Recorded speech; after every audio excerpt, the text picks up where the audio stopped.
মুদ্রার যেমন উল্টো পিঠ থাকে, ঠিক প্রত্যেকটা দেশ আপনারা যারা আসতে চাচ্ছেন, প্রত্যেকটা দেশেরই ভালো এবং খারাপ দিক থাকে। আপনারা যারা ক্রোয়েশিয়া আসতে চাচ্ছেন, আজকে আমি আপনাদেরকে বলবো যে ক্রোয়েশিয়া আসার আগে যে জিনিসগুলো আপনার জানা দরকার, এবং এইখানে যদি আপনি আসার পর কোম্পানি আপনাকে রিসিভ না করে তাহলে আপনি কি করবেন।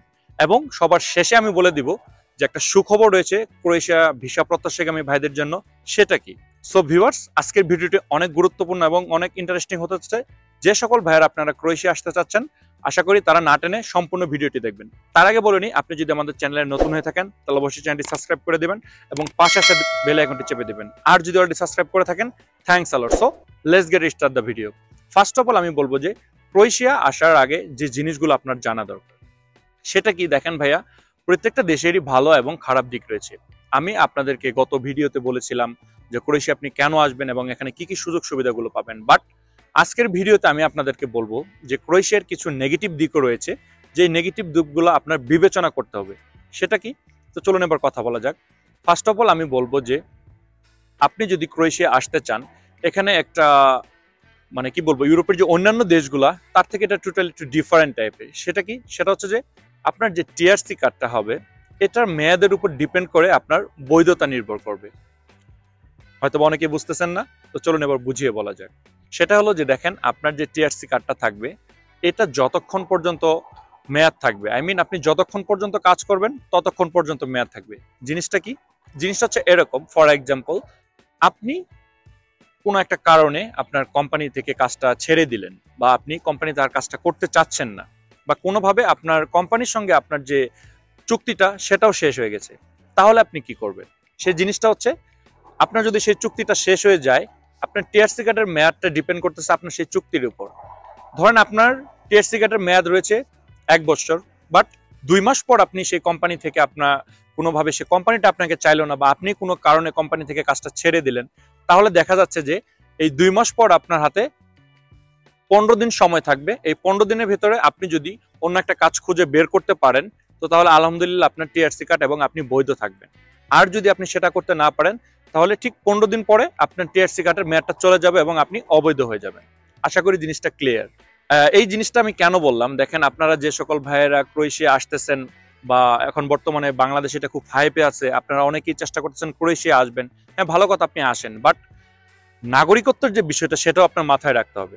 এখানে বৈধ উপায়ে আপনি যদি 5 বছর থাকতে পারেন তাহলে নাগরিকত্ব পাবেন, বাট আপনাকে ল্যাঙ্গুয়েজের একটা পরীক্ষা দিতে হবে, যে এই দেশের যে ভাষাগুলা আপনি খুব ভালোভাবে পারেন এবং দক্ষ, সেই জিনিসটা যদি আপনি প্রুভ করতে পারেন, তো তাহলে আপনাকে তারা নাগরিকত্ব দেবে। বাট এটা একটা ডিফারেন্ট হয়ে, তার কারণ হচ্ছে যে আমরা বেসিক্যালি যে সকল ভাইয়েরা মিডিল ইস্ট বা অন্যান্য দেশ থেকে আমরা ক্রোয়েশিয়া আসতেছি বা আমরা আসি, তারা বেসিক্যালি দেখা যাচ্ছে এতটা এডুকেটেড না। সো একটা জিনিস আমাদের পড়ে মুখস্থ করে তার উপরে পরীক্ষা দিয়ে উত্তীর্ণ হয়ে আমাদের নাগরিকত্ব নেওয়া, এই জিনিসটা একটু টাফ হয়ে যায়। বাট এখানে অনেক ওয়ে রয়েছে, তার কারণ আমি আপনাদেরকে বলেছিলাম যে ক্রোয়েশিয়া একদম পুরোটাই ক্রাপ্টেড, পুরোটাই ক্রাপ্টেড। এখানে অনেক ডান বাম থাকে, বাট আপনারা ইউরোপের অনেকগুলো নিয়ম বা প্রতিনিয়তই চেঞ্জ হয়, এবং ইউরোপ প্রতিনিয়তই চেঞ্জ করতে থাকে তাদের নিয়ম। আমি জানি না আজ থেকে 5 বছর পরে এটা নিয়মটা কি হবে, তো এই জিনিসটা আপনারা একটু মাথায় রাখতে পারেন। আর দ্বিতীয় যে বিষয়টা, সেটা হচ্ছে যে আপনারা অনেকেই জানেন যে ইউরোপের অন্যান্য দেশগুলোতে আপনি চাইলে ইজিলি বিজনেস করতে পারেন, বাট এখানে আপনি পারবেন না। আর এখানে মোটামুটি বাঙালি কমিউনিটিটা অনেক কম।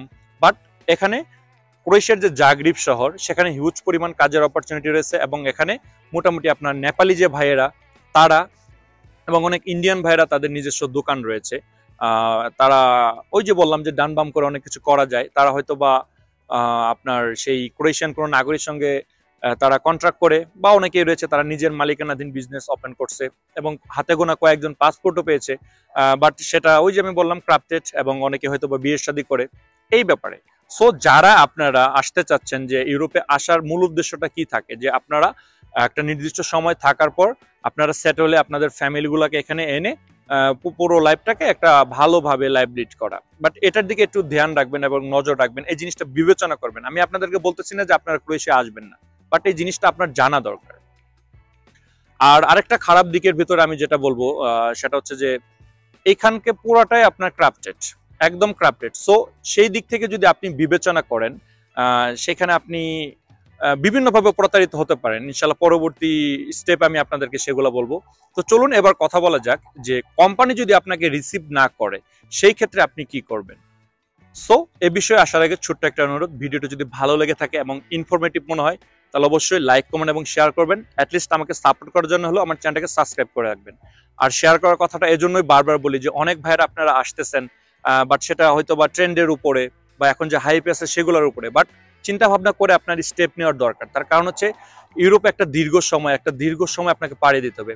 আপনার এই দেশে আসার পরে যদি আপনার টিআরসি কার্ড না থাকে বা আপনারা যদি বলেন বা কোনোভাবে চিন্তা করেন যে আপনি এখান থেকে গেম দিয়ে অন্য কোনো একটা দেশে চলে যাবেন, তাহলে ডে বাই ডে দেখা যাচ্ছে যে আপনি ক্রোয়েশিয়া 10 দিন থাকতেছেন, ইটালি 10 দিন থাকতেছেন, বা ক্রোয়েশিয়া 6 মাস থাকতেছেন, ইটালি 6 মাস থাকতেছেন, সেখানেও বৈধতা পাচ্ছেন না। স্পেনে গেতেছেন, সেখানে 2-3 বছর থাকতেছেন, বৈধতা পাচ্ছেন না। বা পর্তুগালে যাচ্ছেন বা ফ্রান্সে যাচ্ছেন, এইভাবে আপনার জীবন থেকে মোটামুটি 10 থেকে 20টা বছর হারিয়ে যাবে শুধু বৈধতার পিছনে দৌড়াতে। সো সবগুলো জিনিসই খুব গুরুত্বপূর্ণ, এই জিনিসগুলো সবার জানার দরকার। এর জন্য আমি আপনাদেরকে শেয়ার করার কথাটা বলেছি।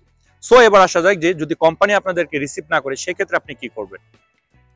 এখানে একটা কথা, সেটা হচ্ছে যে আপনারা যে ক্রোয়েশিয়ার বড় বড় যে শহরগুলো, আমি জাগ্রিব দিয়ে উদাহরণস্বরূপ বলতেছি, জাগ্রিবে অনেক এজেন্সি রয়েছে। সেই এজেন্সিগুলো কি আপনার লয়ার, সেই এজেন্সিগুলোর সঙ্গে আপনারা যোগাযোগ করতে পারেন। আপনার 300 ইউরোর বিনিময়ে আপনাদেরকে তারা কাজের ব্যবস্থা করে দিবে। বাট মাথায় রাখবেন, যদি আসার পর কোম্পানি আপনাকে রিসিভ না করে, এই মাঝখানে যদি আপনাকে পুলিশ ধরে, তো তাহলে আপনি স্ট্রেট ফরওয়ার্ড সবকিছু বলে দিবেন। তাদের কাছে কোনো মিথ্যাচার করার দরকার নেই, তারা আপনাকে হেল্প করবে। কিছুদিন আগে আমি একটা নিউজে দেখলাম এবং একটা ইউটিউবার ভাই তার কাছেও দেখলাম যে ক্রোয়েশিয়ায় 3 জন বাংলাদেশি ভাইয়ের কোম্পানি তাদেরকে রিসিভ করেনি। তারা পার্কে বসেছিল, এমতো অবস্থায় পুলিশ তাদের শরণাপন্ন হয় এবং তাদেরকে জিজ্ঞাসাবাদ করে এবং তাদের যে প্রুফ অফ অ্যাকোমোডেশন, মানে থাকার যে ব্যবস্থা, তারা হোটেল বুকিং রয়েছিল, যার জন্য তাদেরকে আর কিছু বলেনি। বাট তাদের ভিসার আর মেয়াদ আছে মাত্র 15 থেকে 20 দিন। তো তারা কি করবে? এমতো অবস্থায় অনেকেই পড়তে পারেন। এর জন্যই এই ভিডিওটা সতর্কবার্তা হিসেবে বলতেছি। আপনারা যদি কোনো বড় বড় শহরে থাকেন বা জাগরিবে থাকেন, তো তাহলে আপনারা সেই এজেন্সিগুলোর সঙ্গে যোগাযোগ করে 200 থেকে 300 ইউরোর বিনিময়ে তারা আপনাকে একটা জব ম্যানেজ করে দিবে এবং আপনি সেখানে লিগেল ভাবে কাজ করতে পারবেন। আর সবচেয়ে বড় কথা হচ্ছে যে এটার পিছনেও একটা, ওই যে আমি বললাম যে প্রত্যেকটা জিনিসের একটা ভালো দিক থাকে এবং একটা খারাপ দিক থাকে। জবটা যেমন আপনি পাবেন অ্যাভেলেবেল, বাট এটার পিছনে একটা খারাপ দিক রয়েছে। তা কি? সেটা হচ্ছে যে দেখেন, অনেক ব্রোকার বা অনেক দালালি আমি বলবো তাদেরকে, তারা কি করে যে একটা কোম্পানিতে আপনাকে 300 বা 200-300 ইউরোর বিনিময়ে একটা জব নিয়ে দেয়, বাট সেই কোম্পানিটা দেখা যাচ্ছে যে 2 মাস বা 3 মাস বা 1 মাস পরে আপনাকে আবার কোম্পানি থেকে বের করে দিবে। এটা তাদের একটা বিজনেস পলিসি। বাট যদি আপনার ভাগ্য ভালো থাকে, লাক ভালো থাকে, তাহলে আপনি কাজ করতে পারবেন। বাট এটার একটা অ্যাডভান্টেজ রয়েছে, সেটা আপনারা নিতে পারেন। যে আপনি যদি 200 বা 300 ইউরোর বিনিময়ে একটা জব ম্যানেজ করতে পারেন, সেখান থেকে যদি আপনি টিআরসি কার্ড পান, তো তাহলে দেখা যাচ্ছে যে এই টিআরসি কার্ডের উপর বেসিস করে আপনি অন্য একটা দেশে যেতে পারবেন। যদি একান্তই আপনার দেওয়ালে পিঠ থেকে যায়, তাহলে আপনি অন্য একটা দেশে যেতে পারবেন। বাট সেখানেও কিছু নিয়ম এবং ক্রাইটেরিয়া রয়েছে। সেটা কি? সেটা হচ্ছে যদি কোনো ভাই আমার এরকম অবস্থায় পড়ে যান বা এরকম একটা পরিস্থিতির সম্মুখীন হয়ে যান, তো তাহলে এখান থেকে আপনি কিভাবে বের হবেন? আমি বলবো যে আপনার যে টিআরসি কার্ডটা রয়েছে সেটার মেয়াদ আপনাকে কোম্পানি যখন বলে দেবে যে আমি আর তোমাকে রাখতেছি না, তারপর যেদিন আপনাকে না করবে, তারা যেদিন আপনার টিআরসি কার্ডটা ক্যান্সেলেশন করতে যাইবে বা ক্যান্সেলেশন করে দিবে, ঠিক সেই দিন থেকে 15 দিন পর্যন্ত আপনার একটা ভ্যালিড সময় থাকবে। এই সময়ের ভিতরে আপনি চাইলে আবার অন্য একটা কোম্পানির টিআরসি কার্ডের জন্য চেষ্টা করতে পারেন, অথবা এই সময়টুকুর মাঝখানে আপনি বৈধভাবে অন্য দেশে মুভ করতে পারেন। For example Italy, for example আপনার ফ্রান্স, পর্তুগাল, হোয়াট এভার, আপনি যেখানে যান না কেন, কারণ ওই 15 দিন আপনার সেই টিআরসিটা ভ্যালিড থাকবে। বাট একটা জিনিস মাথায় রাখবেন, সেটা হচ্ছে যে ওইখানে কিন্তু আপনার স্ট্যাটাসটা, আপনার যে টিআরসি কার্ডের স্ট্যাটাসটা, সেটা কিন্তু আপনার ক্যান্সেলেশনই দেখাবে। সেই ক্ষেত্রে আপনার একটা জিনিস খুব ভালোভাবে মাথায় রাখতে হবে, সেটা হচ্ছে যে আপনি কোনো বাই এয়ারে যাওয়ার চেষ্টা করবেন না। আই মিন ফ্লাইটে যে আপনি এখান থেকে অন্য দেশে যাবেন, এই ভুলটা কখনোই করবেন না। তার কারণ হচ্ছে আপনি যখন ফ্লাইটে যাওয়ার চেষ্টা করবেন, তখন যখন আপনার সব ডকুমেন্টস গুলো তারা সার্চ দেবে, তখন আপনার টিআরসিটাকে ক্যান্সেলেশন দেখাবে, দেন আপনাকে তারা আবার ব্যাক করে দিবে। এই ক্ষেত্রে আপনারা স্থলপথ যেগুলো সেগুলো ব্যবহার করবেন। For example taxi, for example bus, for example train, এই জিনিসগুলা বা এই যানবাহনগুলো ব্যবহার করে আপনারা এক দেশ থেকে অন্য দেশে গিয়ে সেখানে আপনারা যদি কোনো আত্মীয় স্বজন থাকে বা কোনো ভাই ব্রাদার থাকে, তাদের শরণাপন্ন হয়ে সেখানে বই দেওয়ার চেষ্টা করবেন। আর সবচেয়ে একটা বড় কথা আমি আপনাদেরকে বলি, সেটা হচ্ছে যে ক্রোয়েশিয়া আপনি আসেন, এখানে হিউজ পরিমাণ কাজের অপরচুনিটি রয়েছে, আপনি এখানে কাজ পাবেন। বাট এখানে যদি আপনি উন্নত একটা লাইফ লিড করতে চান, সেক্ষেত্রে আপনার অনেকটা ধৈর্য ধরতে হবে এবং অনেকটা সময় দিতে হবে। আর এক্ষেত্রে হয়তো আমার এই কথাগুলো শোনার পরে আপনারা অনেক ভীত সন্তুষ্ট হয়ে যাচ্ছেন যে ইমিগ্রেশন আপনাদের কোনো প্রবলেম করবে কিনা। দেখেন ভাই, আমি যে ইনফরমেশনগুলো আজকে আপনাদের বলতেছি, কোনো ইউটিউবার আপনাকে এই থলের বিড়ালের খবরগুলো বলবে না। না, ইমিগ্রেশন আপনাকে কোনো কিছু প্রশ্ন করবে না, বাট আপনি মেক শিওর হবেন। মেক শিওরটা কি, আপনার পারমিট পাওয়ার পরে আপনি যার মাধ্যমে আবেদন করছেন, আপনার সেই পারমিট, আপনার কোম্পানির নাম, ঠিকানা সবকিছু দেওয়া থাকে। আপনি বাংলাদেশে থাকা অবস্থায় আপনার ভিসা পাওয়ার পর আপনি ফার্স্ট অফ অল আপনার সেই কোম্পানির সঙ্গে যোগাযোগ করার চেষ্টা করবেন, তারা আপনাকে নিতে চাচ্ছে কিনা, তারা আপনাকে রিসিভ করবে কিনা, আপনি যাওয়ার পরে সেখানে কাজ পাবেন কিনা। তার কারণ হচ্ছে যে দেখেন, আমাদের জন্যই আমাদের প্রবলেমগুলো ডেকে আনি। আমি যে 3জন ভাইয়ের কথা বললাম, সেই 3জন ভাইয়ের আগের সপ্তাহে বা মেবি আরো কিছুদিন আগে সেই কোম্পানিতে বাংলাদেশ থেকে আরো মোটামুটি 4 থেকে 5 জন লোক আসছিল।